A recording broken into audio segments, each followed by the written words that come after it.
2025ல் நீங்கள் RS200 new மாடலை வாங்கலாமா வேணாமான்றதை இந்த வீடியோவில் சொல்ல போகிறேன். நீங்கள் இந்த வண்டியை வாங்க போகிறீங்கன்றதா இருந்தால் இந்த வீடியோ ஃபுல்லாக பாருங்கள். உங்களுக்கு கண்டிப்பாக வாங்கலாம் இல்லை வேண்டாம் அப்படின்றத கிளியராக உங்களுக்கு புரியும். சரி, ஃபஸ்ட்டு இந்த 2025 மாடலில் அதுலேருந்தே ஆரம்பிப்போம். நம்ம RS200 2025ல் பெரிய அப்டேட்டோடு வந்திருக்கான்னு கேட்டிங்கன்னா கண்டிப்பாக கிடையாது. ஏன்னா அதோடைய அப்டேஷன் சேம் அதே தான், கலர் சேஞ்சஸ் எடுத்துகிட்டு வந்திருக்காங்க. அதுக்கப்புறம் பார்த்தீங்கன்னா அந்த கன்சோல் எல்சியில் எடுத்துகிட்டு வந்திருக்காங்க. அப்புறம் பின்னாடி அந்த என்னத்த சொல்கிறதுன்னு தெரியல, அது உங்களுக்கு பிடிச்சிருந்தா சொல்லுங்கள். ஏன்னா அது டிசைன் சேம் ஆஸ் யூஷுவல் எல்லாம் சொல்கிற மாதிரி தான். டிசைன் வைஸ் சப்ஜெக்டிவ் தான், மற்றபடி சேஞ்சஸ்லாம் எதுவுமே கிடையாது. பழைய ஆர்எஸ்க்கும் புது ஆர்எஸ்க்கும் எல்லாமே சேமாக தான் கொடுத்துருக்காங்க. மற்றபடி இன்ஜின் கொஞ்சம் ஸ்மூத்தாக இருக்கிற மாதிரி ஃபீல் இருக்குது. பட் அது அந்த அளவான்னு கேட்டிங்கன்னா அந்த அளவு பெருசாக சொல்கிற மாதிரிலாம் கிடையாது. சரி, முதல்ல இதோடைய ப்ரோலேருந்து ஆரம்பிக்கலாம். ப்ரோ இதோடைய லுக்கு தாங்க சேம் நான் R15 சொன்னேன் இல்லையா, அதே மாதிரி தான். ஒவ்வொருத்தருக்கும் ஒவ்வொரு லுக் பிடிக்கும். இந்த வண்டி நான் ஸ்டார்டிங் ரிலீஸ் ஆகிறதுலேருந்து இப்போ வரைக்கும் பார்த்துட்ருக்கேன். பல வருஷமாக ஒரே லுக் இருந்தாலுமே அந்த லுக்கும் சூப்பராக இருக்குது. அந்த 2 கண், அதுக்கப்புறம் அந்த புலி ஸ்போர்ட்டர், அதுவும் இது உண்மையிலே நல்லா இருக்குது.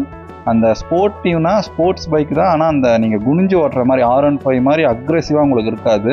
நல்லா அழகாக உட்காந்து போகிற மாதிரி தான் இருக்கும். சேம் ஹைட்டாக இருக்கிறவங்க இது கொஞ்சம் சின்ன வண்டி மாதிரி தான் இருக்கும், ஆனால் கம்ஃபர்டபுளாக தான் இருக்குது. நான் ஓட்டி பார்த்தேன், கம்ஃபர்டபுளாக நீங்கள் போகலாம். அடுத்து இதோடைய பர்ஃபார்மன்ஸ் தான். பர்ஃபார்மன்ஸ் பார்த்தீங்கன்னா 135 to 140 போகுது. சின்ன சின்ன வைப்ரேஷன் இருந்தாலுமே இந்த வண்டி நல்லா தான் இருக்குது பர்ஃபார்மன்ஸு.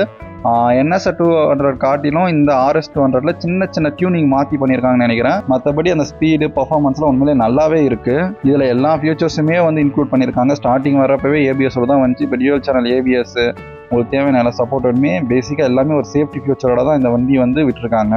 அதே மாதிரி அந்த ப்ரொஜெக்டரோட லைட் நைட் விசிபிள் உண்மையிலேயே சூப்பராக இருக்குது. இப்போ நம்ம பார்ப்போம் வாங்க நெகட்டிவ் என்னென்ன தான் இருக்குது. எல்லாத்துக்குமே ப்ரோன்னு தான் கண்டிப்பாக கான்ஸ் இருக்கும்.